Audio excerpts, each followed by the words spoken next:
Nagpa-ultrasound ka lang ba para malaman ang gender ng iyong baby? Bakit nga ba importante na nagpapa-ultrasound ang isang buntis? Alam mo ba ang mga ibig sabihin ng mga nakasulat dyan sa baba? Nakikita mo ba yung impression dyan sa baba? Halika't ating alamin ang simpleng interpretasyon nito. Kung makikita nyo dyan sa impression sa baba, yung single, ibig sabihin, yun yung bilang ng baby or fetus na nasa loob ng inyong tiyan. Kaya single, ibig sabihin isa lang. Hindi siya kambal, hindi siya triplets or quadruplets. Single, isa lang po ang laman. At yun naman pong live intrauterine pregnancy, ibig sabihin malalaman mo kung buhay ba ang nasa loob ng iyong tiyan o wala ng buhay. Pag sinabing live intrauterine pregnancy, ibig sabihin buhay si baby sa loob. Nadidetect din syempre kung may heartbeat si baby sa loob kung siya ay buhay.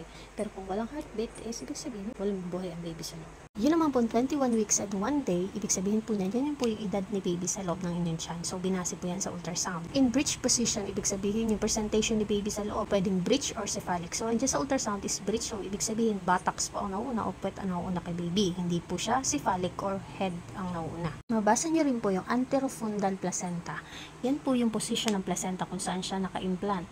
So, kapag sinabing antero, ibig sabihin nasa may harap na part, fundal, nasa may taas na part, which is doon sa pinakantaas na part ng inyong tiyan, doon nakalocate po yung inuna ni baby.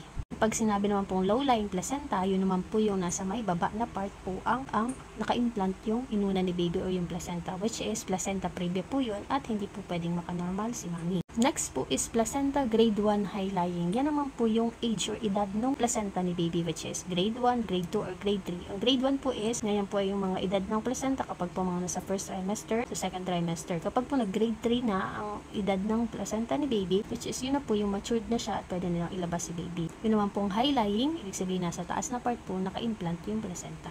Pag sinabi pong normohydramnios, ang normohydramnios po ibig sabihin normal po yung dami or amount po ng amniotic fluid ni baby sa loob. Pag sinabi pong polyhydramnios, yun po yung sobrang dami po ng panubigan ni baby sa loob. Pag naman po sinabing oligohydramnios, yun naman po yung kokonti ang panubigan or amniotic fluid ni baby sa loob. Pag sinabi naman po active fetal bodily movement, ibig sabihin na naramdaman or during ultrasound is meron pong mga movement na na-detect during ultrasound na movement po ni baby, which is normal. At yung fetal heartbeat, which is yung heartbeat ni baby sa loob, kung yan po ay nagre-range ng 120 to 160 beats per minute, normal po yung heartbeat ni baby sa loob. Importante pa rin po na kayo po ay magpa-check up sa inyo po mga midwife at yung mga doctor kung kayo po ay may mga hindi naiintindihan dyan sa ultrasound. Kasi dapat po nagdi-discuss sa inyo niyan ay yung mga healthcare providers, kayo ng midwife, alam na ng mga doctors para po ma-explain sa inyo ng maayos. Yun na po, sana nakatulong ang aking pong simpleng interpretasyon ng inyo po mga ultrasound. Thank you mga ka-cervix!